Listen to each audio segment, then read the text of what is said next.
अस्सलाम वालेकुम सल्लल्लाहु अलैहि वसल्लम। आज की वीडियो हमारी प्रॉपर्टी इन्वेस्टमेंट और वर्सेस इंडस्ट्रियल इन्वेस्टमेंट के ऊपर है। एक ब्रीफ सी वीडियो, ब्रीफ इंट्रोडक्शन। नॉर्मली हमारे लोअर मिडिल क्लास के जो लोग हैं, लोअर क्लास के जो लोग हैं, वो ये समझते हैं कि capitalism is against the human prosperity. ये अपने डिसएडवांटेजेस के साथ साथ नो डाउट कि इसके अंदर कुछ प्रॉब्लम्स हैं, मगर ये अपने डिसएडवांटेजेस के साथ साथ ये काफ़ी एडवांटेजियस है। आज मैं उसके सिर्फ एक डायमेंशन पर रोशनी डालूंगा और आप कमेंट सेक्शन में लिख के बता सकते हैं कि आपको और किस टॉपिक के ऊपर जो साइंटिफिक व्यू है वो चाहिए। There are a lot more research paper on the capital system and the financial system of the world, microeconomics, financial investment, behavioral finance, ये सारे के सारे जो टॉपिक्स हैं वो इसी चीज़ पे कवर करते हैं। मगर एक ले मैन को इन सारे टॉपिक्स की समझ नहीं आती, तो मेरी कोशिश ये है कि इन सब से एक ले मैन लेवल पर एक वीडियो रिकॉर्ड की जाए जो कि एक ले मैन, एक आम आदमी का कॉन्सेप्ट क्लियर कर सके। It is not pro to capitalism but it is on the advantages of the capitalism. So हम एक एस्पेक्ट लेते हैं। हमारे पाकिस्तानी माशरे में प्रॉपर्टी इन्वेस्टमेंट को बड़ा अच्छा समझा जाता है, बड़ा इस पर फोकस किया जाता है। हर बंदा दूसरे बंदे को कह रहा होता है अच्छा यार कुछ सेविंग करके, मेरे जैसे बंदे भी दोस्तों को और दोस्त मुझे भी कह रहे होते हैं अच्छा यार कम से कम एक प्लॉट ले ले, प्लॉट में इन्वेस्टमेंट करना है, जिसकी वजह से रियल इस्टेट हमारी एग्रीकल्चरल ज़मीन को निकलती जा रही है और हमारी फूड इन्फ्लेशन के मुसीबत पड़ गई। और उसके बाद ट्रांसपोर्टेशन कॉस्ट की वजह से जनूबी पंजाब से जब यहाँ पर सेंट्रल पंजाब में चीज़ें आती हैं या नदरन पंजाब में ट्रांसपोर्ट होती हैं चीज़ें, तो इस कदर एक्सपेंसिव हो चुकी होती हैं कि आम आदमी की पहुंच से बाहर होती है। तो रियल इस्टेट को एक रियलिस्टिक ग्रोथ की तरफ जाना चाहिए, या नॉन रियलिस्टिक ग्रोथ की तरफ होती है। और माजी की गवर्नमेंट भी हमारी इस चीज़ का क्रेडिट लेती है कि इन्वेस्टमेंट रियल इस्टेट में बहुत हुई। Real estate investment is not a real investment. इससे हमारा कुछ ना कुछ ग्रोथ ज़रूर शुरू हो जाती है। पर्सनल वॉल्ट्स के अंदर पैसे ज़्यादा आ जाते हैं, बैंक स्टेटमेंट्स में जाता है, गवर्नमेंट को भी कैपिटल गेन टैक्स कुछ हद तक हासिल हो जाता है, मगर इससे रियल बेनिफिट नहीं होता। रियल बेनिफिट होता है जब आपकी cottage industry, micro industry, small and medium enterprises grow करेंगी, उससे फिर वो लार्ज स्केल को सपोर्ट करते हैं। एक बंदा फॉर एग्जांपल उसके पास 5 मिलियन की रकम है, 5 मिलियन में अब वो एक प्लॉट लेना चाहे, वो जब एक प्लॉट खरीदेगा तो it has nothing to do with anyone else. एक प्रॉपर्टी डीलर की इनकम की वजह बनेगा, उससे ज़्यादा उसमें और कोई चीज़ किसी के बेनिफिट में नहीं आएगी, और वो पड़े पड़े एक चीज़ महंगी होगी जिसकी वजह से रियल कस्टमर की पहुंच से भी दूर चलेगी। रियल कस्टमर से मेरी मुराद जो लोग वाकई अपना घर बनाना चाहते हैं, जो किराए के घर में रह रहे हैं, उनसे वो चीज़ बहुत दूरी पर चली गई और वो उनके लिए इम्पॉसिबिलिटीज़ की तरफ चली गई। तो अगर सिर्फ रियल कस्टमर होंगे तो डेफिनेटली इसके अंदर जो डिमांड ड्रिवन इन्फ्लेशन है वो नहीं होगी और वो चीज़ें अपनी रियल वैल्यू पर रहेंगी।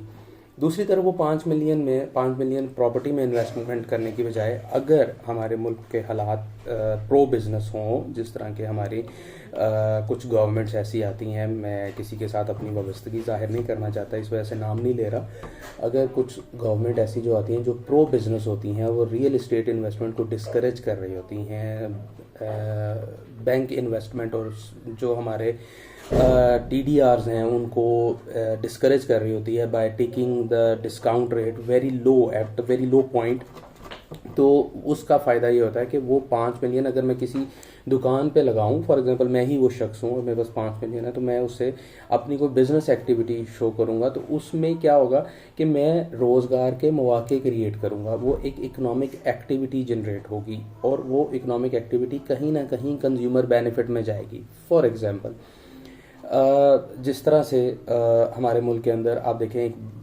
मेजर बिजनेसमैन है, वो मेजर बिजनेसमैन अगर अपने सारे पैसे निकाल कर बैंक में TDRs में रख दे तो उसको 10% excluding with holding tax, excluding everything else, आज के दिन में उसको 10% उस पर मिल जाएगा। यानी उसने 100 मिलियन रख दिया और 100 मिलियन के ऊपर 10% उसको साल के बाद 10 मिलियन आराम से मिल जाएगा। ऑन दी अदर हैंड अगर वो 100 मिलियन से एक कंपनी बनाए जिस कंपनी के अंदर कुछ 100 लोग मुलाजम हों और वो कोई एक इकोनॉमिक एक्टिविटी जनरेट करें, तो हो सकता है उसके लिए इतना आसान ना हो 10 मिलियन कमाना जितना TDRs में है। हो सकता है वो 20 मिलियन भी कमा ले, मगर हो सकता है वो 1 मिलियन भी ना कमा सके बल्कि लॉस में चला जाए। कोई बंदा स्कूल या कॉलेज बना लेता है उसी पैसे से, तो उसको उसी तरह से उसके लिए इतना आसान नहीं होगा प्रॉफिट कमाना जितना TDRs में रख कर या रियल इस्टेट में इन्वेस्टमेंट करके वहाँ पर रख कर उसके लिए आसान होगा पैसे कमाना। तो वो बिजनेसमैन बेसिकली मुल्क की खिदमत कर रहा है, आवाम की खिदमत कर रहा है, वो आवाम को रोज़गार के मौके भी क्रिएट कर रहा है, वो रिस्क ले रहा है अपने पैसे पे। It is always not a very good thing to invest money into business. There are some rainy seasons as well, और कुछ जगहों पर लॉसेस भी होते हैं, हर वक्त प्रॉफिट नहीं होता, जैसे कोविड में बहुत सारे बिजनेसेस को लॉसेस हुए। सो वो रिस्क तो ले रहा है, तो रिस्क का इंसेंटिव उसको एज ए प्रॉफिट मिलता है। मगर दूसरी तरफ जो उसके पास एम्प्लॉयड लोग हो रहे हैं वो तो अपनी सैलरीज ले रहे हैं, वो तो अपना चीज़ें, और वो जो इकोनॉमिक साइकिल एक क्रिएट होता है उससे कंज्यूमर को भी बेनिफिट होता है। अच्छा, अब इसमें उसके प्रॉफिट और उसके एम्प्लॉयज़ की सैलरी के साथ साथ कंज्यूमर को कैसे बेनिफिट हो रहा है? कंज्यूमर को बेनिफिट इस तरह से हो रहा है कि कंज्यूमर को वो चीज़ सस्ती मिलना शुरू हो जाएगी, मोनोपोली से परफेक्ट कंपटीशन की तरफ इन्वायरमेंट चली जाएगी।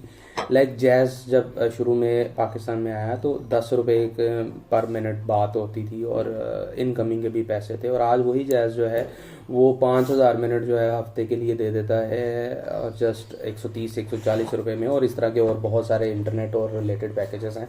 तो ये जैसे ही टेलीनॉर और बाकी सारी टेलीकम्युनिकेशन कंपनीज आई तो इससे ओवरऑल एक बेनिफिट क्रिएट हुआ which is for the consumer as well. So what I try to establish here is कि property में investment is not an economic activity. It is not a good thing to do. TDRs is not a good thing to do.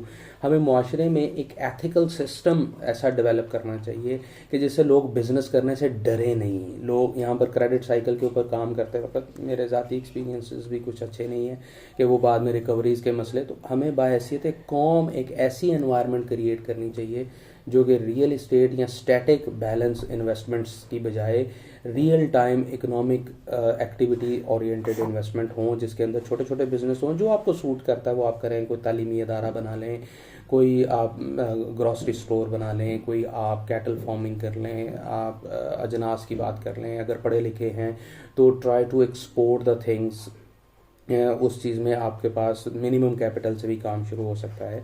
So try to support the economic activity जिससे real term में GDP बढ़ेगा, जिसमें हमारी GNP बढ़ेगी, real term में उसकी probability बढ़ जाएगी, जिसके अंदर हमारी आर्टिफिशियल सिर्फ नहीं होगी चीज़ें।